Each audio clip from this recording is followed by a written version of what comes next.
La pression continue de monter au château de Damary-Lélis, et à l'approche du prochain prime, les nerfs sont de plus en plus à vif. Après l'élimination de Théo lors du dernier prime, ils ne sont désormais plus que 6 candidats encore en compétition à la Star Academy 2025. Tous espèrent suivre les traces de Pierre Garnier et Marine, les grands gagnants des précédentes saisons, mais à ce stade de l'aventure, chaque mot, chaque réaction, et chaque attitude sont scrutés de près.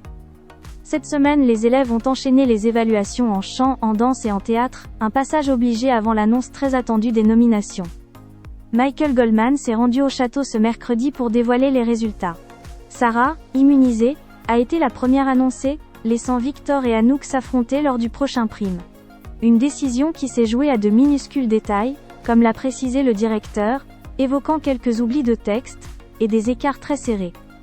Mais c'est lors des répétitions pour le prime de samedi qu'un moment de tension a particulièrement retenu l'attention. Comme chaque semaine, Fanny Deleg et Lucie Bernardoni se sont rendues au château pour accompagner les élèves dans leur préparation. Au programme, un défi danse pour Bastiaan sur Blinding Lights de The Weeknd, une épreuve de théâtre pour Ambre avec Gigi Lamoroso de Dalida, et un défi vocal particulièrement ambitieux pour Léa, qui devra interpréter L'amour est un oiseau rebelle, extrait de l'opéra Carmen de Bizet. Un choix qui n'a pas laissé Léa indifférente. Visiblement stressée, l'académicienne a confié ses appréhensions à Fanny Deleg. La répétitrice a tenté de la rassurer, soulignant sa polyvalence et son talent, allant même jusqu'à parler de coaching mental pour l'aider à prendre confiance. Mais la discussion a rapidement pris une tournure inattendue.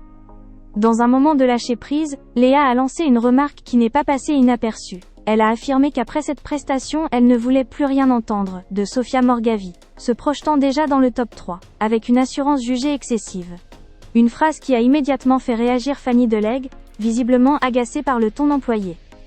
Sans détour, la répétitrice a recadré Léa, lui rappelant que ce défi n'avait rien à voir avec une question d'image ou de banger. Selon elle, cette remarque manquait de respect envers tout un univers artistique. Là, tu es en train de manquer de respect à toutes les chanteuses lyriques du monde, lui a-t-elle lancé, invitant l'élève à revoir sa manière d'aborder ce registre exigeant et codifié. Face à ce rappel à l'ordre, Léa a tenté d'expliquer son malaise. Elle a confié se sentir déstabilisée par le lyrique, un style qu'elle estime à l'opposé de son identité artistique. Elle parle d'un décalage entre ce qu'elle est et ce que ce genre musical représente pour elle, avouant se sentir bizarre à l'idée de l'interpréter sur scène. Fanny Deleg a alors cherché à apaiser la situation, rappelant à Léa que ce type de défi devait être abordé avec légèreté et curiosité.